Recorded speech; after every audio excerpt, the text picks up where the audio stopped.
Hey guys, have you heard of this small indie title? It's kind of underground, perhaps you haven't, called The Witcher 3. You probably haven't heard of it, but that's okay. I'll talk about my experience having just beaten it and the 2 expansions of the game. Now, obviously, I didn't 100% complete it, but I feel like I got a majority of the side quests done.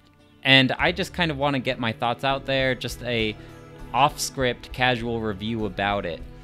My previous experience with the Witcher series is almost non-existent. A couple months before I started playing this game, I watched the Netflix series that came out, so that can kind of give you a good parameter of how not long ago it was that I was exposed to this series. And I liked the show. It was okay. I didn't think it was amazing or anything like that, but it got me intrigued enough to investigate The Witcher 3. It was kind of neat when they referenced those events in the show. I know the show happened after this game, but lore-wise, it takes place way before the events of the Witcher games. So it was kind of cool how they talked about things like meeting a dragon and Yennefer and that kind of stuff. I received this game for Valentine's Day. My wife, at the beginning of February, is like, what do you want for Valentine's Day? And I had my eye on the Switch port for a while now, so I thought, now that I just watched the Netflix series, it's time. We should do it. It's time. And I'm glad I did. The Switch port comes with a lot of cool goodies. It comes with like some stickers and a map of the world and a little booklet that just explains like all the characters, and it's got pictures. It kind of reminds me of back in the day when you would buy a video game and it includes all that bonus lore. Whatever happened to those booklets? I don't know. But very happy with it. Very happy that I asked for it. And I'm very grateful for my wife for getting it for me for Valentine's Day. I can't believe it has kept my attention for this long, for 3 months. It's crazy. It's a big game. So just know that you're getting yourself into quite the commitment. I'm not going to go into any major spoilers about the game, so if I sound a little cryptic, I apologize. I'm just trying not to spoil it. I feel like back in the day, at least in my social circle, it was you're either on Team Skyrim or Team Witcher 3. I played a lot of Skyrim. I know that the games are pretty different. They're both open world games with a fantasy setting, but that's where the similarities tend to drop. I tend not to go for these huge, sprawling open world games, especially when they're on a home console. I just don't like feeling tethered to a TV for that long, if that makes sense. So I tend to stay away from games like The Witcher and Assassin's Creed. I feel like when I'm playing on handheld, it just kind of trickles into the cracks of free time that I have, like during my lunch break, or like while I'm riding the bus or things like that. So that's when I get in the majority of my gameplay, and that's why I can't really play these big sprawling games tethered to the TV. It just feels like such a commitment to me. But the Nintendo Switch finally got a port of the game, and I know this is probably the worst version of the game, but honestly, if it wasn't on handheld, I wouldn't be touching this game with a 10-foot pole. I'm kind of giving all the technological sacrifices that they had to make, I'm kind of giving all that a pass just because I can play it on handheld, because otherwise I wouldn't even play the game. Honestly, it's a pretty good port for the Switch if you're looking into getting the handheld version. Obviously, you could go with a better version on PC or the other console games, but for handheld, it's pretty good. I think they did a pretty good job porting the game. It's like a couple glitches that I came across. I think it shut me out of the game once or twice, and then there's like texture pop-ins every now and again. So the first thing about the actual game itself is how awesome the atmosphere is. Most fantasy games that I play are very medieval, dragons, wizards, that kind of stuff. And this takes it in, like, this does that, but it's in a different direction, like the monsters you thought you knew look different. They're all based off of, I think it's Poland lore, if I'm not mistaken. And like, even like vampires look different than what you would picture a typical vampire. And like the monsters are so cool. Like you got like botchlings and weird, just crazy fantasy creatures that make the world so interesting and feel so unique. As far as the world itself, it's very swampy, very desolate, kind of depressing. And then you get into the expansion and it's just this sprawling green fields. I kind of wish the whole game itself was like the expansion Blood and Wine. But the world itself is honestly not like anything I've ever experienced before. So it was really fun to dive into that. I found myself going into the bestiary, the little book, the knowledge of all the different beasts, and just reading about them and learning what kind of oils I need to use to do extra damage against them and what kind of signs would be good against them. And I guess that kind of brings me into the combat. As far as the actual fighting itself goes, it gets the job done. It's not bad by any means. You got your fast attack, your strong slow attack, you have a block and a dodge, and then you have like weaker signs. And I kind of thought at the beginning of the game that I would just be using Igni the whole time. Like why do anything else? Just do flame spells, right? But as I went along and started reading the bestiary, I learned, oh, okay, so it's like a specter, so I want to use Yrden to make it like a physical body so that I could do more damage to it. And like, oh, this guy has a shield, so I want to use my blast move, I forget what it's called off the top of my head, to like stumble him. Also, the fact that Witchers can use like Jedi mind tricks to convince other people to let them pass, you know, you could do like the whole, these aren't the droids you're looking for, and like the peasants will be like, oh, okay, yes, that sounds great. I mean, they're basically like medieval Jedi, right? So the combat works okay. What I found was interesting is the setups, the decoctions and the potions and the signs, that kind of stuff that I really started to dive into, which usually I don't. But I think the fact that all I have to do is meditate and it just refreshes my potions and decoctions, like they're disposable, but after a fight I can easily get them back. So I found myself always upgrading my oils and finding all the materials to get the best decoctions. I ended up using the one, I think it's the Echidna decoction, where every time I use any stamina, it heals me, and that's the one that I felt usually worked best for me. But I did kind of experiment with all the other ones, like I think there's just one that flat out increases your damage. I apologize, I feel like all the Witcher 3 hardcore fans are yelling at me for my lack of knowledge despite having just beaten the game. I kind of wish, as far as leveling went, that the skill points did more. You know, it kind of felt like it was just boosting your numbers. I kind of wish that they gave you some cooler abilities. Eventually I got this really cool ability where I just hold down the fast attack button and like I just swing my sword around and just decimate anything around me. It was really good at killing hordes of guys really quick.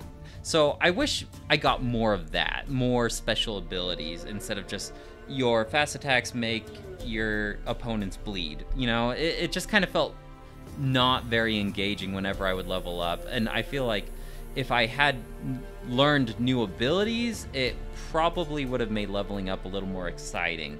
So I guess before we go more into it, we should talk about Geralt as an actual character. Before I even watched the Netflix show, I'd see the picture of Geralt of Rivia on the cover, and he looked kind of like a generic macho guy, kind of like, oh, I don't care about anyone, like I'm all about the job, I'm just a hardcore bounty hunter. The Netflix show kind of showed this, but throughout the game, maybe it was just the choices that I made, he kind of really started showing more emotion, even though they always say like Witchers don't have emotions. I feel like they do, but they kind of use that as an excuse to hide behind like being impartial. But you can see that he really cares for his friends, and like he'll be really nice to the children or people who are down on their luck, or at least Maybe I am when I make the choices, but I'm glad that it lets you be the good guy, because I really like being the good guy in video games. Like, there's a moment where you have an option to play hide and seek with a bunch of children, and I just like being the hero, I guess. Like, I don't like being the grim, dark, I just in it for the coin, only do it for the coin. And I think there are a lot of options for that, but that's just not my style. So I'm glad that Geralt has a lot more depth than what first meets the eye. So as far as the main campaign story goes, I'm trying to remember, because honestly, it was like a month ago that I did that one. That's how long this Blood and Wine expansion is. It's basically its own game on its own right. So the main story was pretty fun. I'm not going to go into any spoilers like that. It was intriguing enough to keep me hooked.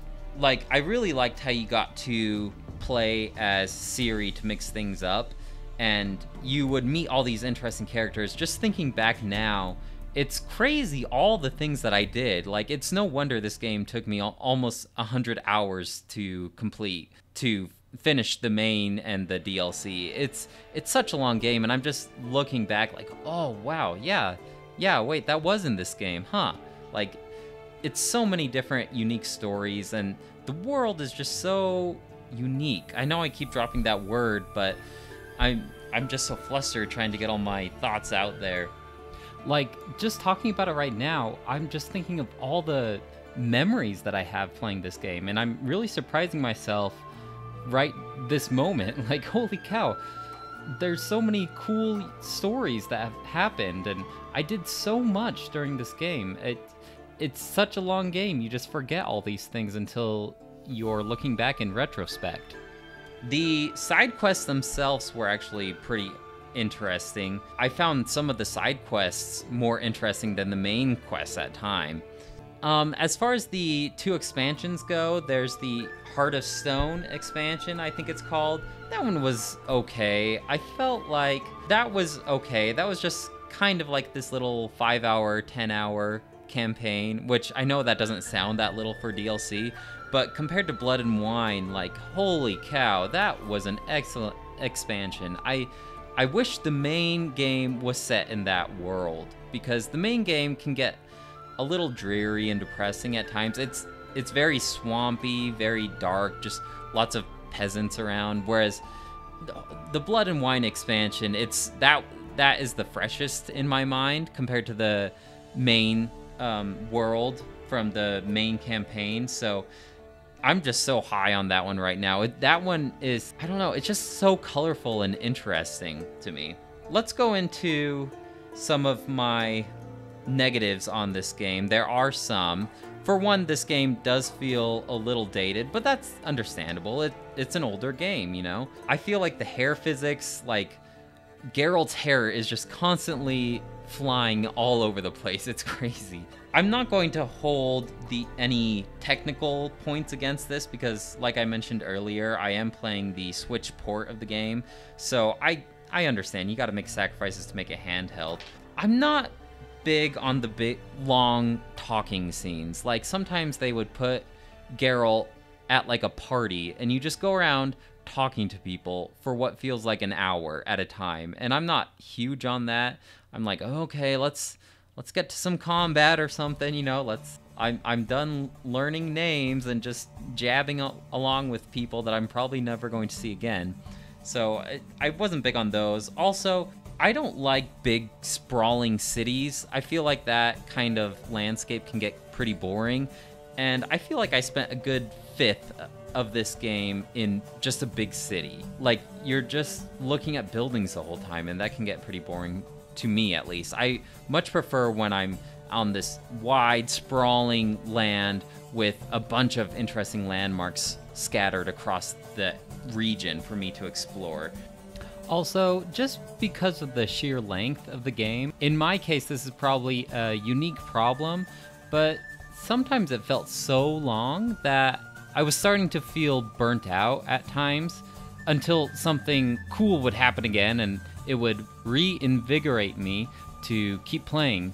The length can be pretty long. Sometimes I wish that they cut down on the game, actually. That is also probably because I played the complete version, like the main game and the 2 expansions. That's a lot of game time, which can be a pro or a con for some people.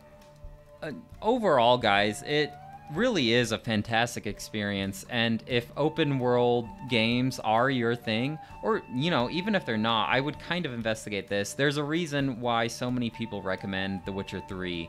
I actually might go back and rewatch the show now that I have a little more background knowledge on all the characters and just the lore of The Witcher. It really is interesting. I'm definitely going to keep my eye on CD Projekt Red from now on. It's just fascinating, the world that they created and the world building and the characters. It's all so cool. I know I'm just gushing and just being vague. Overall, if I was to give this game a rating, I'm not big on the half points. I only do whole number integers. I'd probably still give this a 5 out of 5 despite the things that I didn't like about it. That's how good it was. It's almost like the more that I'm talking about it, the more excited I am about just thinking about it. I'm getting so hyped up about it. It makes me kind of want to go back and replay it again or play through some of the side stuff that I missed the first time around. If you have any questions about it or about my experience on it, let me know. That should be it for me. I just kind of wanted to get my thoughts out there and make a quick little video and review this game. It truly is a gem, and I'm glad that I played it. Tune in next time for more quick and nonsensical reviews. That should be it for now. Bye!